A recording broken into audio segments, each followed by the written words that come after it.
আসন্ন আইপিএল ২০২৬ মৌসুমকে সামনে রেখে বাংলাদেশি পেসার মুস্তাফিজুর রহমানকে দলে ভিড়িয়েছিল কলকাতা নাইট রাইডার্স, কিন্তু মুস্তাফিজকে ছেড়ে দিতে কেকেআরকে নির্দেশ দিয়েছে ভারতীয় ক্রিকেট বোর্ড বিসিসিআই। বোর্ড সচিব দেবজিৎ সাইকিয়া শনিবার এই সিদ্ধান্তের বিষয়টি নিশ্চিত করেছেন।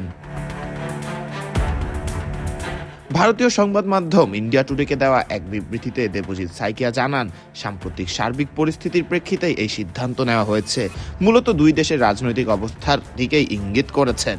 তিনি বলেন, বর্তমানে যে সামগ্রিক পরিস্থিতি বিরাজ করছে তার কারণেই বিসিসিআই কেকেআরকে তাদের স্কোয়াড থেকে বাংলাদেশের খেলোয়াড় মুস্তাফিজুর রহমানকে ছাড়তে নির্দেশ দিয়েছে।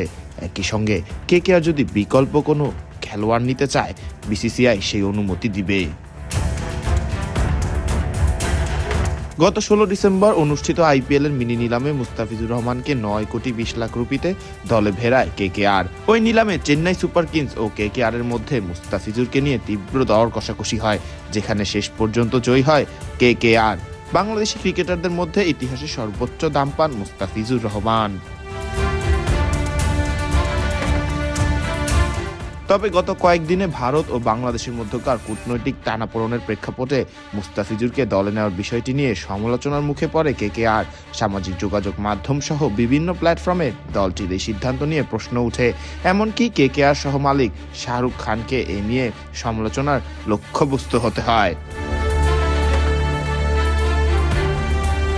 এদিকে বিজেপি ও শিবসেনার একাধিক রাজনৈতিক নেতা কেকেআর ও শাহরুখ খানের বিরুদ্ধে জাতীয় অনুভূতি উপেক্ষা করার অভিযোগ তুলে প্রকাশ্যে কটাক্ষ করেন। শাহরুখকে জাতীয় বিশ্বাসঘাতক হিসেবেও প্রচার করতে থাকেন তারা।